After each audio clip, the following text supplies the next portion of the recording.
Waalaikumsalam warahmatullahi wabarakatuh.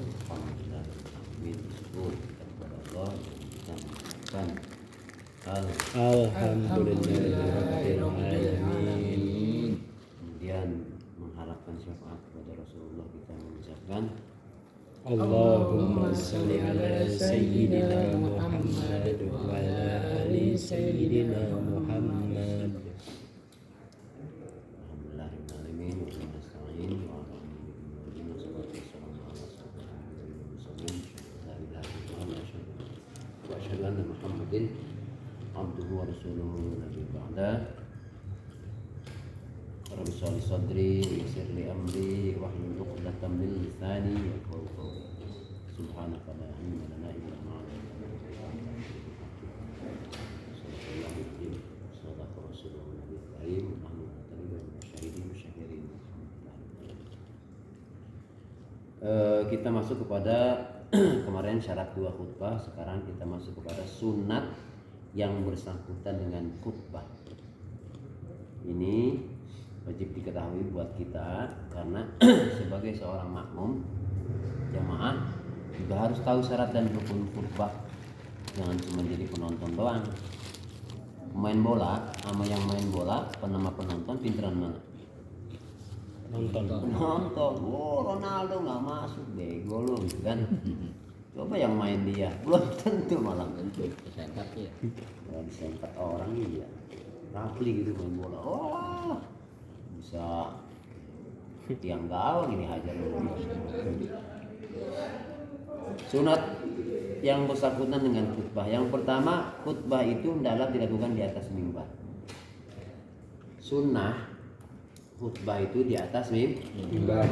Padahal sebelumnya Rasulullah itu ketika sebelum ada mimbar, Rasulullah berkhutbah rata kayak gini nih, rata pasir gitu ya, ini pasir. Karena Masjid Nabawi itu dulu pasir, nggak ada karpetnya. Makanya kalau sholat di tempat yang empuk, istighfar yang banyak. Ya, kalau sholat di tempat yang empuk, karpetnya istighfar yang banyak. Takutnya halunya gimana? Nggak ingat sama Allah, ingat sama nikmatnya untuk jidat di bawah. Enak banget ini sholat di sini. Awas tuh. Apalagi kalau sujudnya udah nggak ingat. Yang diingat si karpetnya. Berapa harganya nih? Berapa harganya? Di mana ini? Awas tuh. Jadi justru di tempat sholat, tempat yang bagus itu khawatir kitanya. Malah ya harusnya biasanya sholat di tempat yang biasa aja tanpa karpet, apa namanya ginian nih? Ubin aja. Itu lebih baik. Atau bahkan tanah gitu, nggak apa-apa. Sebelum adanya mimbar, Nabi pernah berkhutbah itu dulu sebelumnya di Masjid Nabawi menggunakan datar biasa, tanah pasir biasa.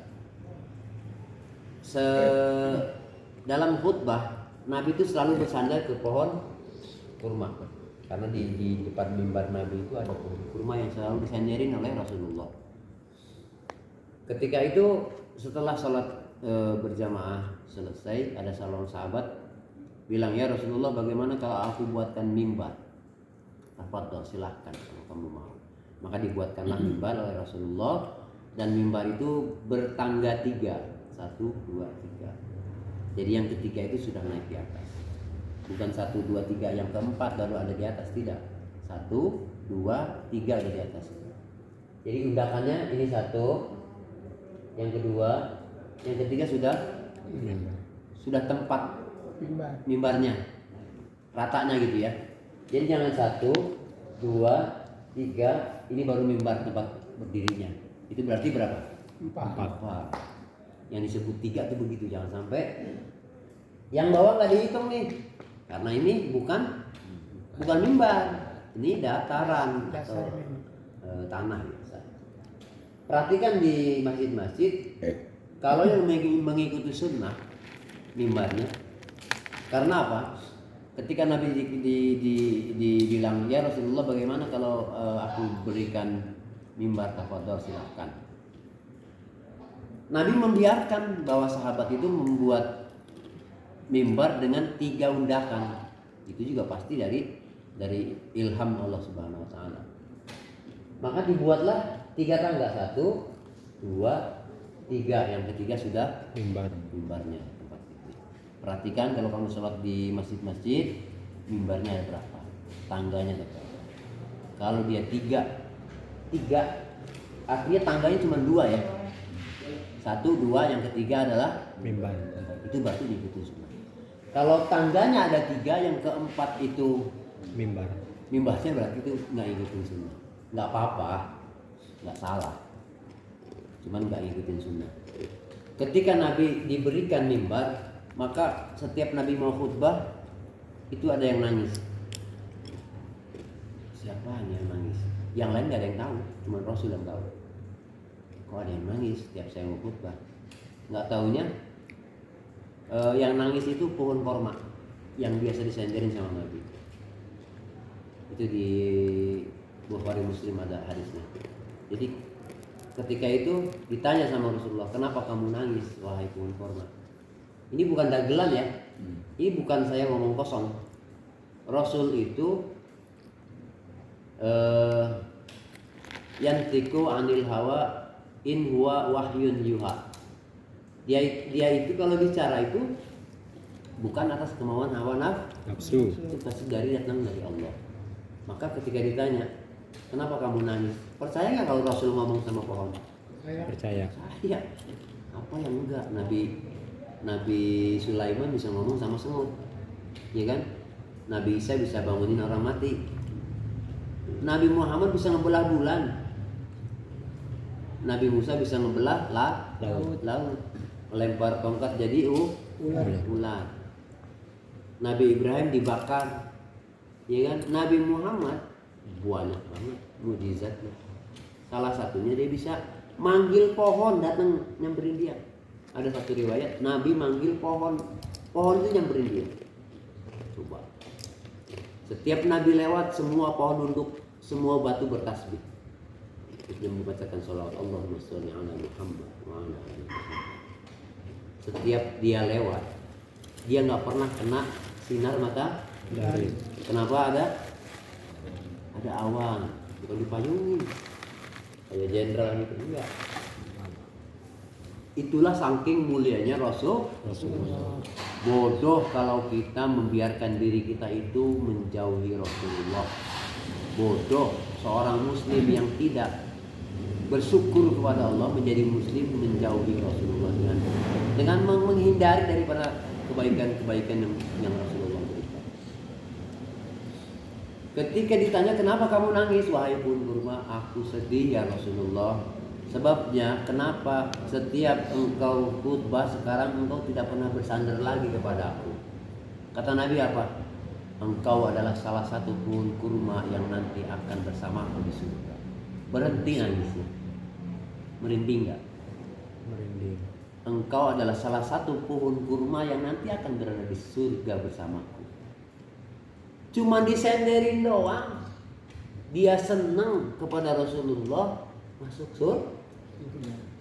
Gampang gak masuk surga? Gampang. Luar biasa. Tergantung kita nih. Jadi khutbah itu hendaknya dilakukan di atas mimbar atau di tempat yang tinggi. Keterangan dan amalnya ada yang pernah dilakukan Rasulullah yang tadi saya ceritakan. Riwayat dari Bukhari Muslim. Tadi saya ngomong Bukhari Muslim, betul, ini Bukhari Muslim. Mimbar 3 tangga. Saya belum ngomong ya tadi ya, belum baca. Ya, mimbar 3 tangga, tempatnya sebelah kanan pengimaman. Ya, jangan naruh mimbar di kiri. Ini imam nih, apa namanya? Mihrab. Taruhnya sini. Ini tempat kosongnya buat imam. Jadi mihrab ada di sini. Gitu. Itu kaidah yang harus dilakukan oleh orang-orang pengurus masjid, jangan sampai salah. Kemudian khutbah itu diucapkan dengan kalimat yang fasih. Fasih itu jelas, terang, mudah dipahami, sederhana, tidak terlalu panjang dan tidak pula terlalu Pendek. Assalamualaikum warahmatullahi wabarakatuh. Alhamdulillahirabbil alamin wa bihi nasta'in ala umuri dunya wa din. Salatu wassalamu ala sayyidil anbiya'i. Asyhadu an la ilaha illallah wa asyhadu anna Muhammadan rasulullah. Allahumma shalli ala sayyidina Muhammad wa ala sayyidina Muhammad. Aw kama qala Allah ta'ala fi kitabil karim. Ya ayyuhalladzina amanu taqullaha haqqa tuqatih wa la tamutunna illa wa antum muslimun. Qala Allah ta'ala fi kitabil karim. Kalim khamsan qabla khamsin. Umpamanya gitu. Barakallahu li wa lakum bil Qur'anil azim wa nafa'ani wa iyyakum bima fihi min ayati wa dzikril hakim wa taqabbala minni wa minkum tilawatahu innahu huwal ghafurur rahim. Cepat enggak? Cepat. Banget. Apa yang bisa diambil? Enggak ada. Enggak ada karena bahasanya Arab satu belum tentu semua orang paham. Ada yang khutbah ngalor ngidul nggak jelas. Itu jangan.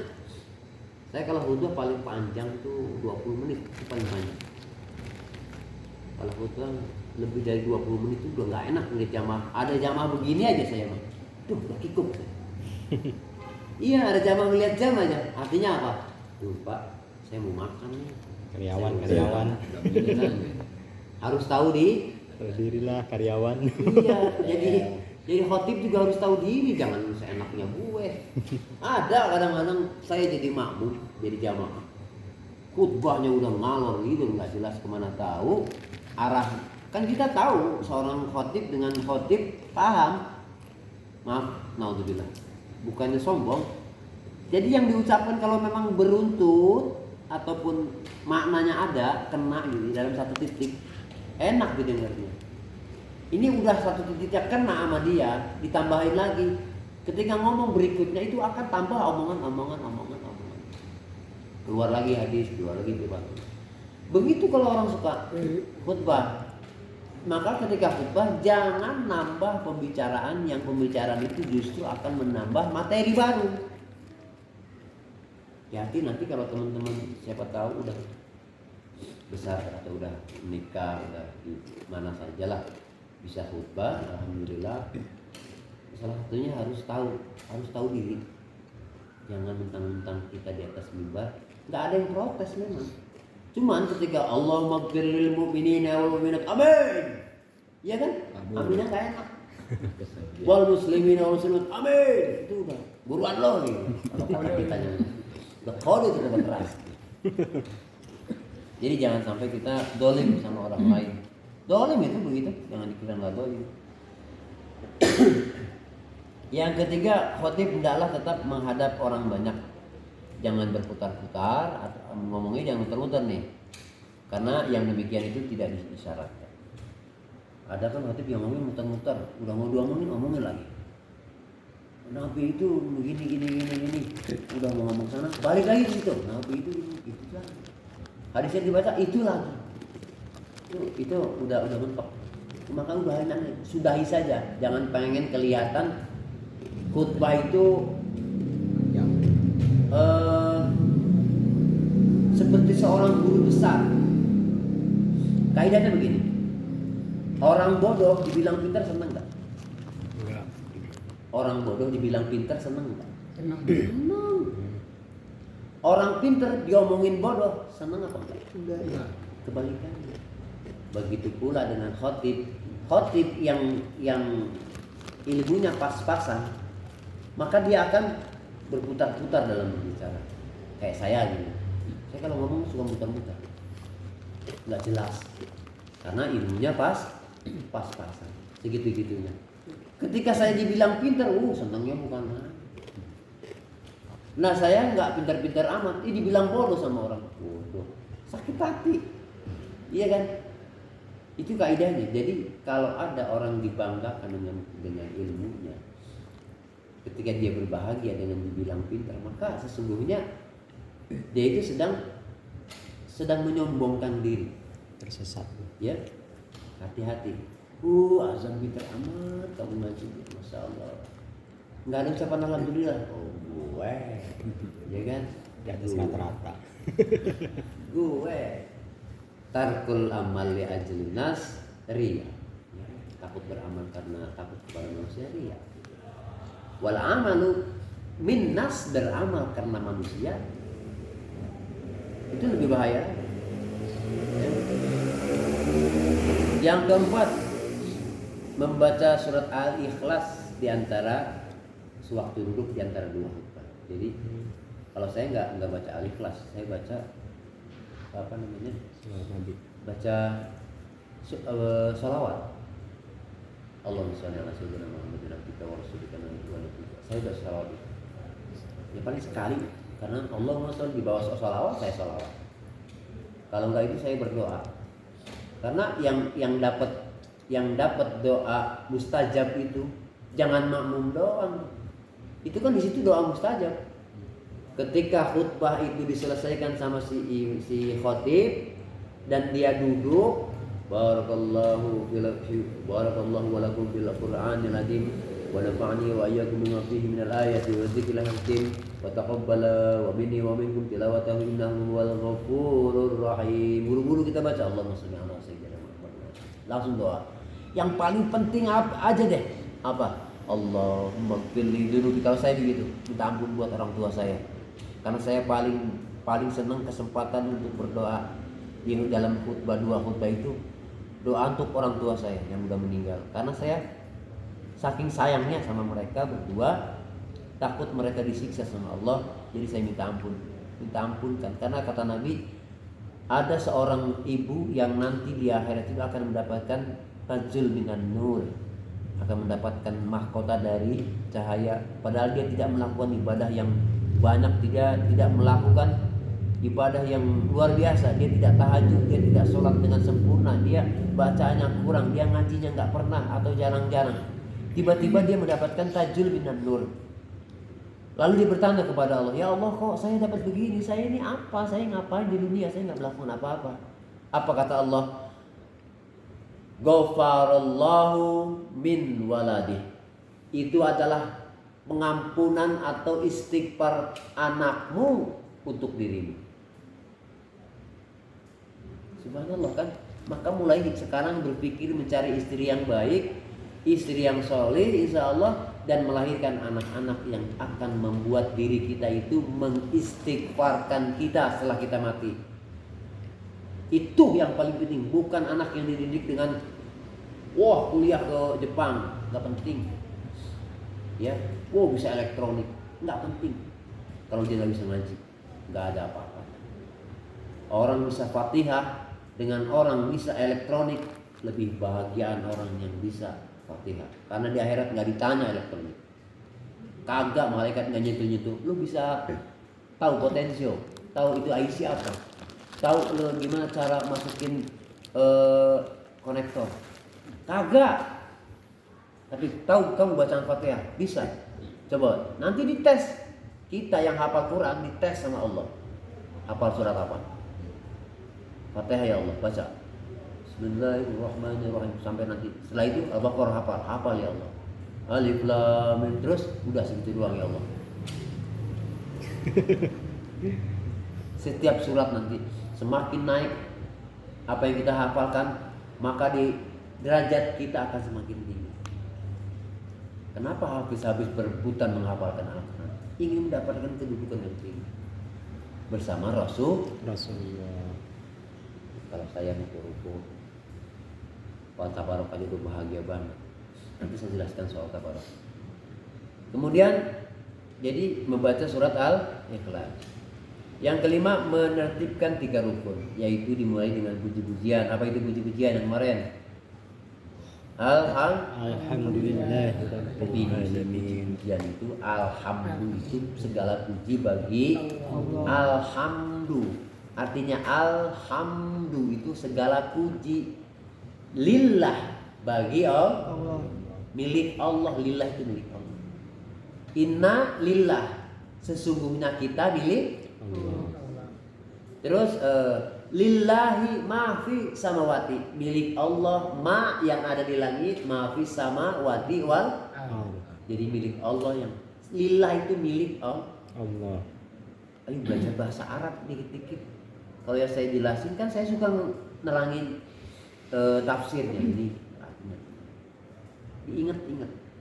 Masa alhamdulillah puji-pujian bingung. Apa itu puji-pujian? Yang kebingungan. Rapli ganteng. Nah, dipuji.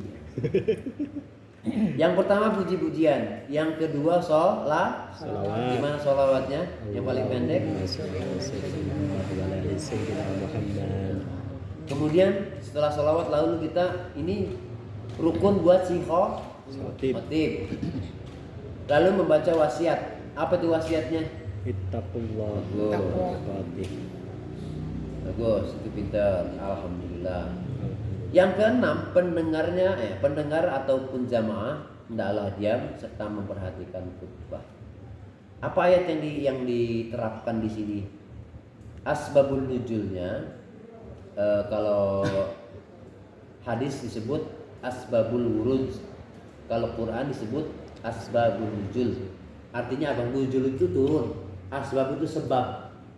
Sebabnya turun Al-Quran ayat karena rukun khutbah, surat Az-Zariyat kalau nggak salah, fa idza quri'al Qur'anu fastami'u lahu wa ansitu la'allakum turhamun. Kemarin saya jelaskan, apabila dibacakan ayat Al-Quran, ketika khutbah ada ayat Al-Quran enggak? Ada. Apa ayatnya? Tadi ya, ittaqullah ya. Ketika dibacakan ayat Al-Quran, wa ansitu, maka Dengar. fastami'u dulu. Fastami'u lahu, maka kamu Diam. dengarkan. Wa ansitu, dan diam atau tenang.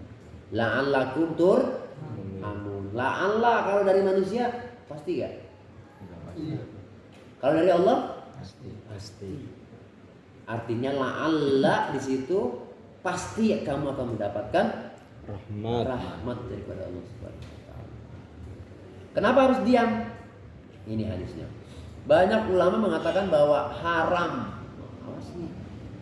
bercakap-cakap ketika mendengarkan khutbah. Sekarang bukan lagi bercakap-cakap. Ngobrol. Bengkel yang gua datangin itu supir ngobrol soal Jumat. Gua udah ngomong ini jangan diganti. Klepnya jangan diganti, diganti juga. Kalau nggak diganti tuh dapat untung. Berapa duit? 200.000 dapat. Gua ngomong ke gua pengen tempat gua lebih bagus dari sini. Yang ngomongin dunia. Iya, bukan soal hadis atau apa. Innalillahi wa inna ilaihi raji'un. Banyak orang yang tidak paham. Ketika di dalam sholat Jumat, maka apa yang dikatakan, tapi jangan tidur. Nggak ada adab begitu.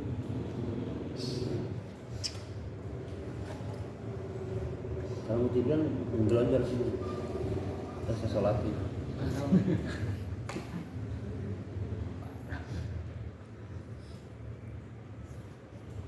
Hadis Rasulullah sallallahu alaihi wasallam. Allahumma shalli. An Abi Hurairah anna Nabi sallallahu alaihi wasallam qala id qultu li sahibika. Dari Abu Hurairah bahwasanya Nabi Muhammad sallallahu alaihi wasallam telah bersabda atau berkata, apabila engkau katakan diam. Ini id qultu li sahibika ansit diam. Apabila kamu ngomong diam aja, diam. Berapa huruf? Bahasa Indonesia? 3. Diam. 4. Dim. Kalau 3 itu dim. Ansit yaumul jum'ah, diam. Ngomong diam aja di hari Jumat. Wal imamu yakhtubu faqad laghaw. Dulu saya bilang pernah lago itu sia-sia. Maka sewaktu imam atau berkhutbah, biasanya memang disebut imam ini karena memang si khotib itu biasanya jadi imam. Makanya di hadisnya imam. Wal imamu yakhbutu faqad laghaw. Ya. Maka sesungguhnya engkau telah menghapus pahala sholat Jumat. Jadi sholat, cuma tidak ada Fala. Fakad lago. Lagot. Jadi gitu. Sia-sia. Cuman ngomong diem doang. Anak kecil ribut di depan kita. Malah mainan karet gitu kan. Kita mau udah khusyuk dengerin sampai dengerin apa? Khotib sampai gini-gini biar kedengeran gitu. Saking pengen taunya apa yang diomongin. Kadang-kadang speakernya kan nggak bener juga. Dari suaranya bagus kedengeran ke sini, lu ngomong apa nggak tahu ya. Kesel kadang-kadang saya kadang-kadang pengen tahu. Wah ini materinya bagus nih. Tapi nggak bisa kedengeran. Bacaan hadisnya apa, materinya gimana. Ya gitu gara-gara speakernya, gara-gara sound systemnya nggak benar. Anak kecil ribut lagi. Saking keselnya kali kita ngomong, berisik lu diem. Itu gimana? Batal.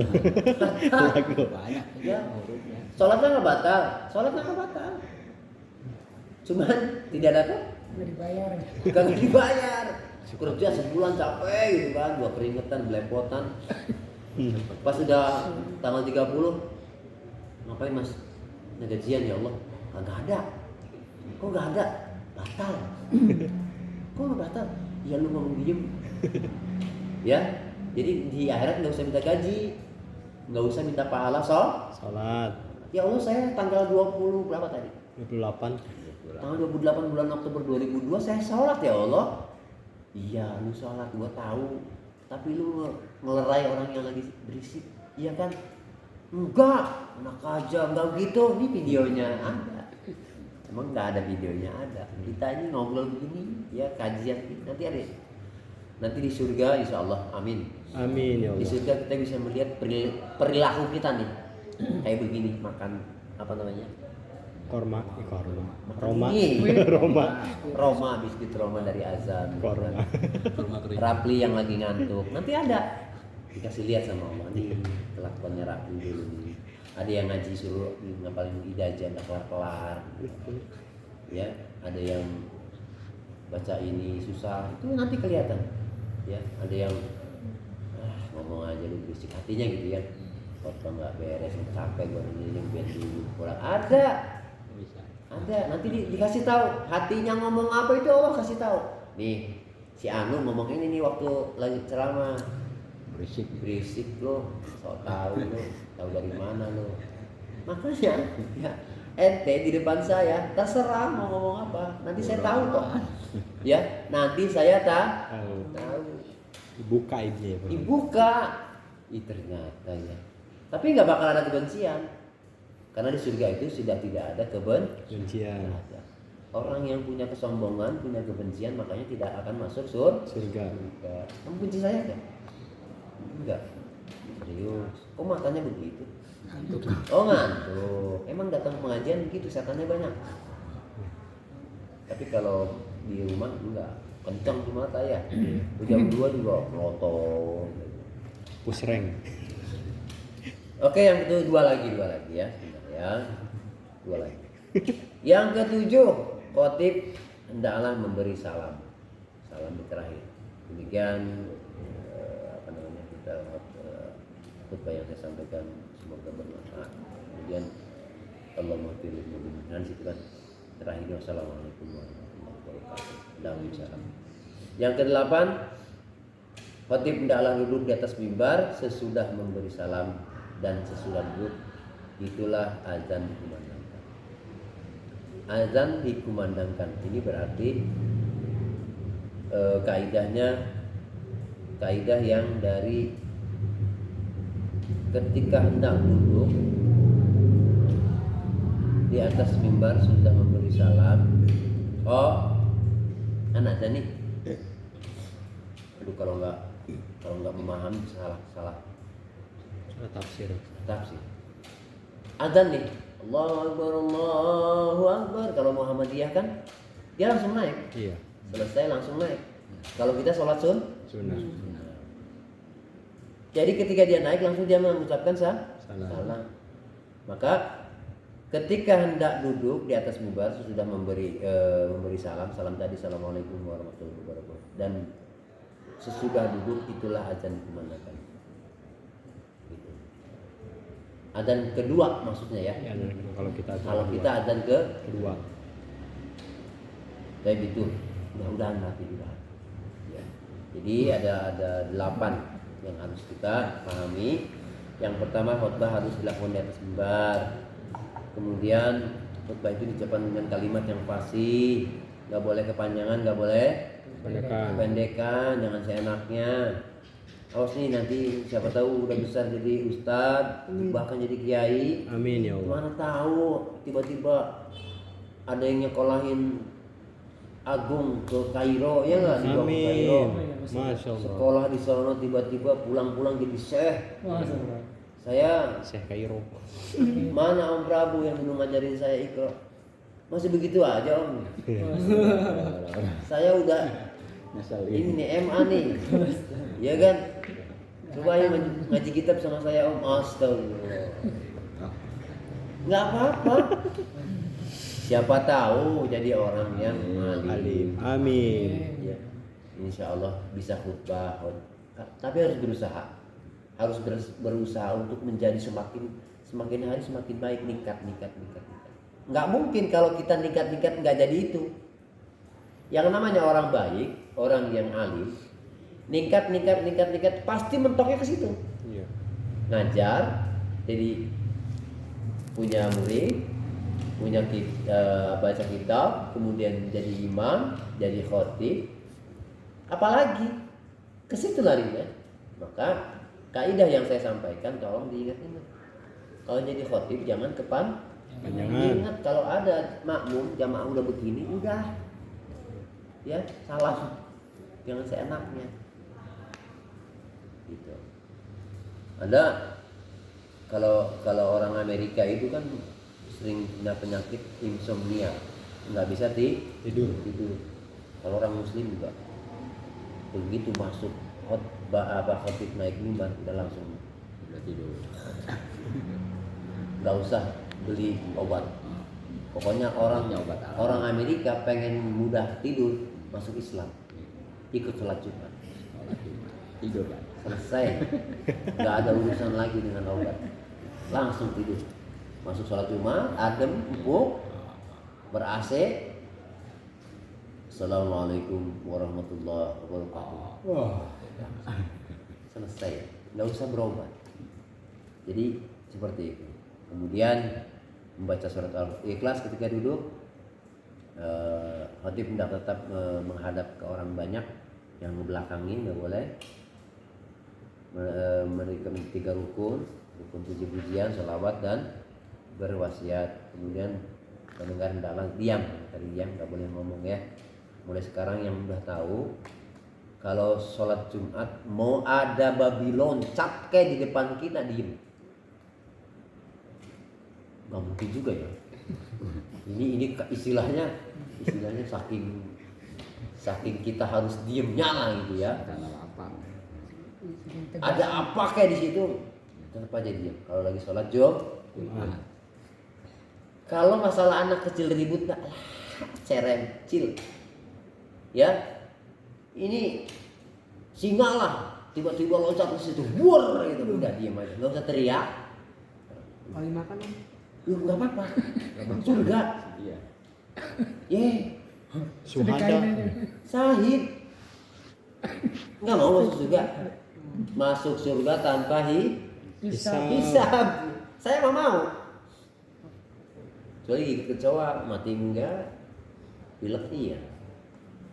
Ya, jadi kalau sholat Jumat mau seribut apapun orang yang lain, karena kita sudah paham, udah diem, nggak usah ngajarin orang, woi diem woi, lu nggak tahu hadis lo.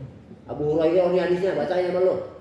Kalau Rasulullah SAW, batal banget itu mas, bahkan yang dibaca hadis, batal nggak? Batal banget. Bego lu, ada begonya lagi. Saking keselnya itu. Tinggian. Pokoknya wang situ. Pas sami'u wang situ. Dengarkan dan Diam. Udah itu aja. Kemudian yang ke-7 khatib memberi salam. Yang ke-8 duduk di atas mimbar setelah dikumandangkan Azan. Demikian. Mudah-mudahan bermanfaat insyaallah. dan insya Allah besok akan tentang azan Jumat. Ini masih bersangkut dengan Jumat ya, karena pentingnya rukun sholat Jumat. Sampai sini zikir banyak sekali yang harus kita kaji. Insya Allah mudah-mudahan kita semua sehat panjang umur dan Amin.